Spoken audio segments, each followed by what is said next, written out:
Are you a business owner stuck in fear, doubt, and worry about what the marketplace will look like in the future? Then this show is for you. Strap on your seatbelt and get ready to disrupt and innovate. Here's your host, Lisa Levy. It's my pleasure to introduce Samuel Moses, founder and CEO of SockRates, the industry leader in delivering premium custom design socks.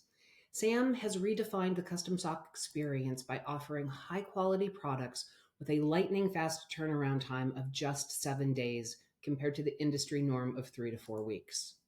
Whether you're a small business needing 100 pairs or a Fortune 500 company looking for 25,000, SockRates has the design, production, and logistics expertise to make it happen without the headaches of hidden fees or lengthy delays.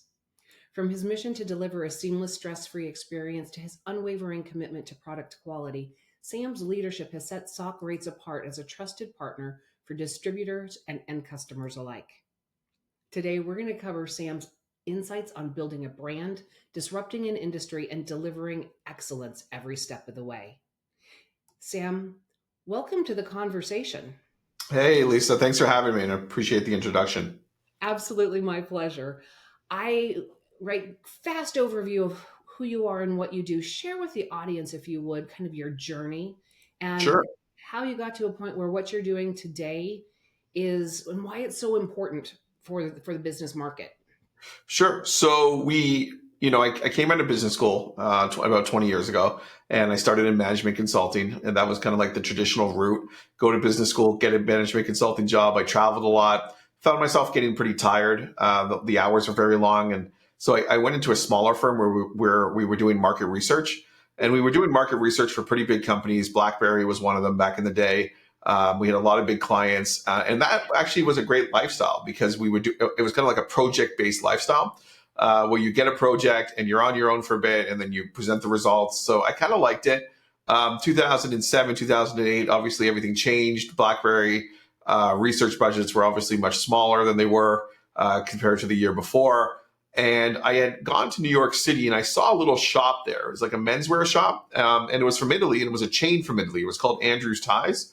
And I decided that I was going to go get the rights for that. I went to Italy, I got the rights, and I opened a store, my first high-end men's retail store. That was in Toronto. That opened up in about early 2010.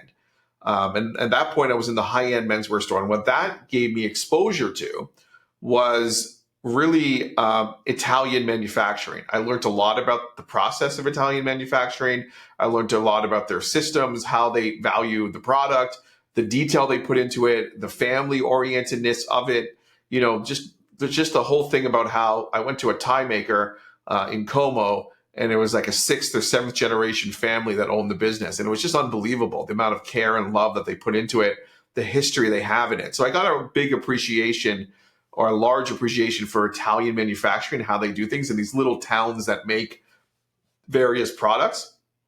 Obviously, the necktie started to slow down. We had a very good run. We were producing a lot of neckties. We were doing TV shows, and we were doing wholesale. We had retail, and we were at one point very large. We were pretty big in the neckwear space. And then what started to happen was we started to notice that these happy socks started coming out. So we started carrying those socks. And then I got married, and my wife was in advertising, and then we went forward and we branded the company SockRates. And the name of SockRates is kind of like, what do your socks say about you? That was kind of like the original message. And so what started to happen was we started to make the socks. People would come in. We were in downtown Toronto in the financial district. People would come in and say, hey, who makes these socks? And we would say, hey, it's us. We make these socks. It's not anybody else. And they'd say, I'm going to a trade show. Can you get me 100 pairs? I just want to hand them out at a trade show. Or I have an employee event. I'm an HR manager and I have an employee event. Can I give out, can you make it with my logo on it, with my label instead of yours? And I'm like, I think we can do that. Yeah. So we started to get into that pretty heavy. We transitioned out of retail, went online. But now today we do hundreds and hundreds of orders a month. We deal with companies all over the world, from Fortune 500 to small mom and pop shops.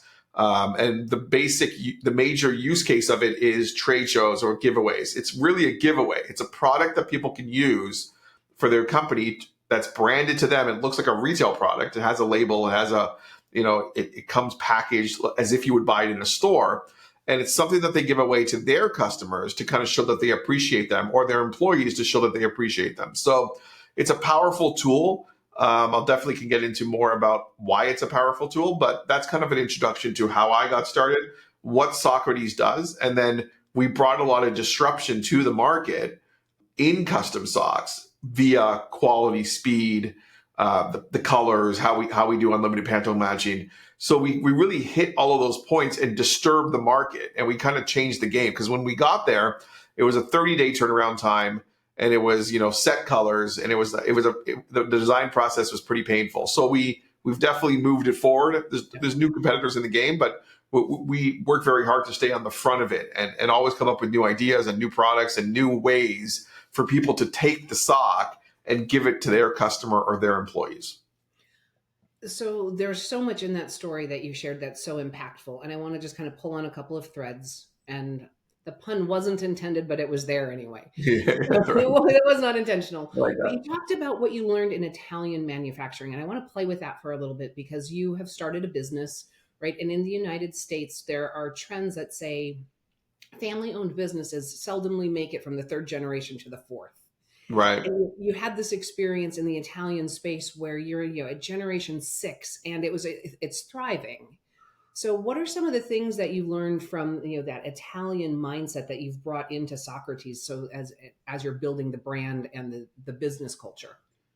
Yeah, I mean, the one thing I learned straight out from the first moment I went there, to the silk factory, because first you pick the silk and then they move the silk to the tie maker. Again, they don't do everything. They do their part.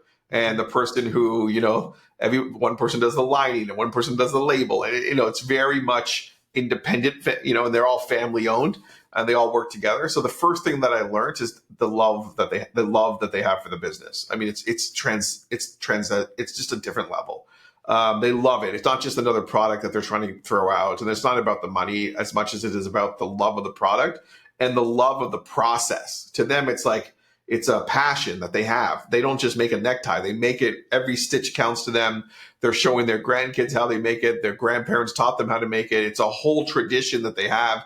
They're talking about the necktie, the different way to make a necktie, the different styles of neckwear. So to them, it's a real passion. So it's not just cranking it out of a factory, throwing it into boxes and getting them in the air. It's more about, the story behind every necktie. And it's like, it's almost, because it's not machine, it's by hand. Every necktie kind of has these like imperfections, but they're kind of like perfect imperfections, because it shows that it's done by hand, So that was what I learned there. Another thing I learned is just quality of life. Like, they work, and they work very hard, but they also vacation. They take their time off. They're off for August. They take 2 hour or an hour and 45 minutes to lunch. And again, these are very hardworking people that care a lot about what they're doing. They're not lazy and they're not unmotivated. They're very motivated, but at the same time, they also go home and eat lunch with their families, and they also take August off to go on trips, and they also, take the last week of December off and just relax. And you also can't call them at midnight to do something. So there's a certain culture that they have and certain quality of life that they maintain that was actually kind of inspirational to me, because when I was working in the consulting world of 80 to 100 hours a week, and I didn't know what time zone I was on half the time, I kind of realized that's not a healthy way. It's not a healthy way to live. So I kind of appreciated it. I kind of appreciate when we work hard, when the time is to work, we work very hard. But at the same time, there's value in the rest as well. So I think those are the two things I learned from them right out of the gate. And I was quite young at the time. I was in my mid-20s, and yeah, it kind of stuck with me as my career moved on. It's really awesome to learn that in your mid-20s. Many of us don't learn that until our 40s and our 50s, and we have burnt out, and we are, we've built, we've achieved, we've failed, we've rebuilt, we've re-achieved, but all through it comes exhaustion. And the mindset of an American work ethic is that 80 or 100 hours, and it isn't necessarily required to get high quality anything, right? No, and actually Dale Carnegie, if you read his stuff, he actually believes people are more productive when they actually have rest periods. So there's contradictory evidence, but at the same time, everybody else is working so hard. We're caught in that. There's a culture in America, to work really, really hard to keep up. And I understand that as well. But to see the other side of it, was kind of really interesting to me. And it was tied into, like, I don't want to just, learn from laziness, but to me, it was like, they're not lazy. They're really hardworking. They're really passionate. They're really into this. And at the same time, they also take 3 weeks and go on their boat for the August. Like, I can't even imagine that. Like, at that point, I couldn't even imagine what that even means, because I've never taken off even a couple days, so that was a big learning lesson for me. And I was inspired by that. Yeah. And with your team today, is how you run Socrates different than it would have been if you hadn't had the experience learning about the Italian work ethic? I think so. I would have been like, we go in, we go. Who's working Saturdays? Who's working Sundays? We are B2B, so it does have a natural pace to it where it goes from like 9 to 6, like Eastern time kind of thing. But I would be more like, let's prospect on the weekends and after hours and all that. I think I would have fallen into that trap. Yeah. And I believe that we're successful without it, because when we're working, everybody's working very hard and everybody's taking a lot of level of detail to the work that they do. But when we're off, we also respect each other's time and boundaries. So we give each other space, so that's really helpful. And I think that your question, it would be different. It would just be a culture of go, go, go, where we're working like investment bankers work, So, and I don't think that would be good. And the type of people I would get would have been different, and everything would have been different, right? And I would have probably broken down a lot earlier. So it worked out, Yeah. All right. So with the business that you're building, you talked a little bit through your journey and how you got to the point where you were building Socrates. What is it that you're trying to solve in the business market with this offering? And what are some of the obstacles that you've faced as you've been building your brand and your business? Sure. So, it's a really good question. What am I trying to solve? The number one thing that I care about when we deal with our customers, or the message that we put out there, or anything that we do, is that I'm providing at all times to our customers, whether it's one customer or whether it's 100 at a time, it would be a 5-star experience. That's what I care about. I care about giving our customers an experience. And that's not customer service. Customer service always sounds to me like something went wrong and you're trying to fix it. I'm trying to give an experience, like every touch point that we do, from when the customer reaches out, or even when they go on our site and we don't know about them yet, to when they reach out, to when we reach back, to when we solidify the order, to when they get the order, to after they get the order, to the follow-up, to the review, to everything.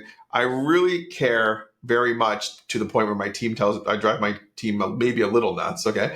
But I really care about those touch points and the experience that we're giving that customer. Because whether the customer is a small customer from a mom and pop shop, or whether they're Fortune 500, whether they're from Canada, the US, or Germany, or UK, or Israel, or Australia, everybody cares about quality, being treated properly, and having that experience. That's what everybody cares about. We've done deals all over the world, and that's a language that everybody speaks. So we try with that. That's really what we care about. And then also providing a great product that people can actually use and be proud of, because it's their brand. And in our business, it is a relatively hard business, because when you're putting somebody's brand on something, and we're not just pressing print, it has to be woven. There's all these technical details that have to happen. When you're putting your brand on it, they're going to only give it out, and they're only going to show it if they're proud of it, if it's a good product. Nobody wants to print, nobody wants to weave a sock that feels cheap, or, doesn't have that, amazing quality to it, because it's their brand, and people care about their brand and their colors and their message quite a bit. So those are the two things that I think that we are laser focused on, and the difference that we're trying to make. And then we have a third part of it, is we have a whole sustainability program where we close the loop. We don't waste, we don't have any plastic, zero plastic, where we're giving back to homeless shelters socks that we have extras of. We did buy one, give one campaigns, so every time somebody buys a sock, which, say, a company, Microsoft buys 5,000 pairs of socks, we give 5,000 pairs of socks. So that's a program that we're running. So there's all these different initiatives. And I think that that's a special thing about business, is that whatever business you're in, maybe at the outset, it doesn't look like, it's not heart transplants. It doesn't look like we're saving lives. Okay. But it has impact, that's why I fell in love. That's why, me personally, I've fallen in love with business over, as a little kid, because I see impact all over the place. And sometimes my parents always wanted me to be a doctor, so I'm like, I'm not a doctor, but I am, we have employees and we have companies are making, are using this tool to employ their employees in a way, so there's all these different impact then with all the environmental stuff. So I think those are the three aspects that I focused on as we've grown over the past few years. I love the focus on the customer experience because I agree with you. Customer service is what happens when something goes wrong, and that's a remediation. But experience is so incredibly critical. And with the product that you create, right, it's tactile, how you Yeah. feel it. You don't want it itchy, you want it soft, you want it to feel good. And because that tactile experience also creates an emotional connection between your customer Yeah. and their customer, Yeah.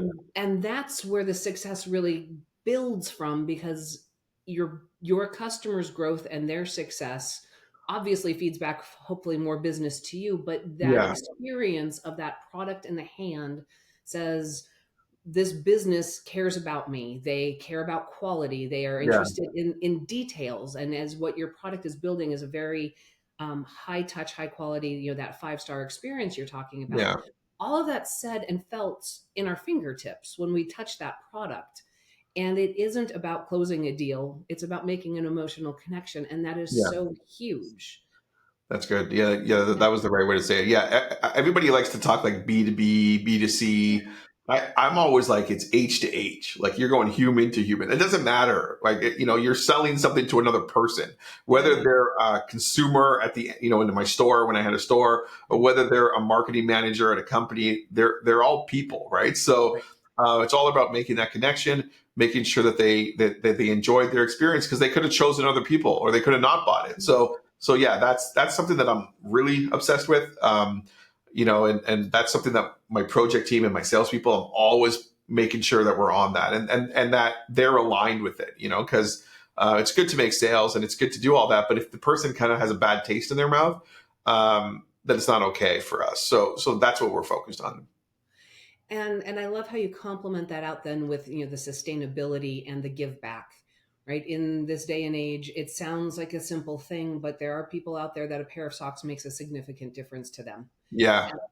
Right, and depending time of year where you're at, right, being cold and hungry and whatever else goes along with that experience is awful, and to know that there's somebody out there who's doing something and giving a high quality experience to somebody who's in need makes a real impact. That says a lot about you. It says a lot about what you've built from the company perspective. As you look to the future, what are some of the things that you are optimistic about? What are some of the things that with SockRates you want to change and affect for others?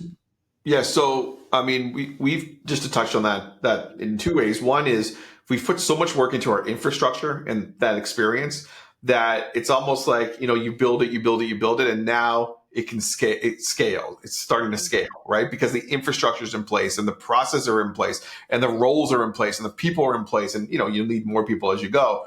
And the technology is in place and the branding and all that stuff's in place. So now that we've taken such a long time and so much work to put that in place, the number one thing that I'm excited about is that we have the ability to impact so many more people and to do business with so many more people because of all those systems that we've put in place. And that took a long time, years, and it's still going, right? So that's the number one thing that I'm excited about, is just being able to take what I've got and continually improve, and continually touch more people and have more interactions with people all over the world. And I think that was the big difference between my retail store in Toronto versus this business, is that we just, one day it's a marketing manager in Germany or Australia, or it's kind of exciting because it's all over the world. We ship all over the world. We're talking to people all over the world. And another thing that I like, my wife talks about this a lot. It's like, nobody's really upset when they get the socks or when they do, like when they're buying a sock. It's not like a stressful purchase. It's a fun purchase. It's an easygoing purchase. Everybody is kind of having fun when they're designing the socks. When we show them the designs, they're like, "Whoa, that was awesome! Like that's cool."